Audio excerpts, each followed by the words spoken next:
अस्सलाम वालेकुम एवरीवन।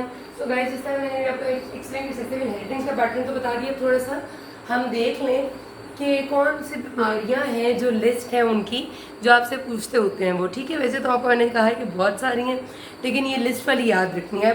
मैंने आपको जिस तरह बाकी दोनों लिस्ट में बताया है कि repetition is the primary thing, जिससे आपको ये चीज़ें याद होंगी और आपकी पक्की मेमोरी बनेगी।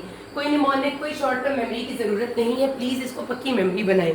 फिर दूसरा जो याद रखने का तरीका जो मैंने इख्तियार किया है वो ये है कि इसमें मैंने देखा कि कौन सी ऐसी डिजीज़ है जो वो हम कहते हैं कि जिसमें मेल और फीमेल का पता नहीं चलता।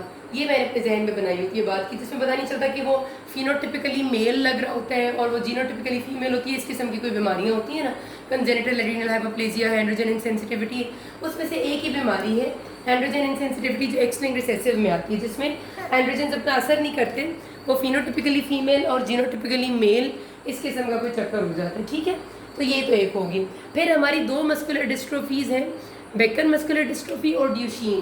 दोनों की दोनों ड्यूशीन मस्कुलर डिस्ट्रोफी दोनों एक्स-लिंक्ड रिसेसिव है, डीएमडी एंड बीएमडी। ठीक है, एक जैसी हैं, ये पक्की याद हो जाएंगी। 3 आंखों की बीमारियां हैं, तीनों एक्स-लिंक्ड रिसेसिव हैं। Colour blindness, ocular albinism, retinitis pigmentosa. अब याद रखना है, मिक्स नहीं करना।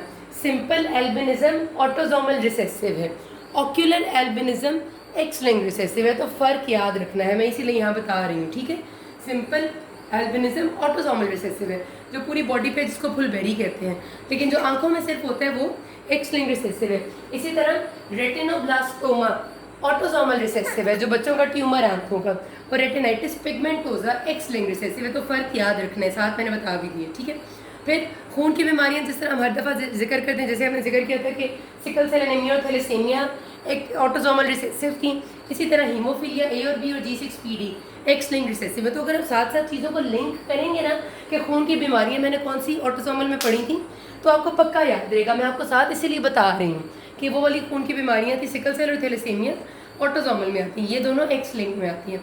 फिर ये 4 ऐसी बीमारी जिनका थोड़ा सा याद रखना है, इनमें से नेफ्रोजेनिक डायबिटीज इंसिपिडस बहुत ज़्यादा आता है। ये वो वाले जिसमें किडनी में मसला होता है किसी भी वजह से, तो डायबिटीज इंसिपिडस यानी ADH हार्मोन का असर नहीं हो रहा होता, ये बहुत ज़्यादा आता है। एक्स-लिंक्ड रिसेसिव है ये, अगर ये इनहेरिटेड हो।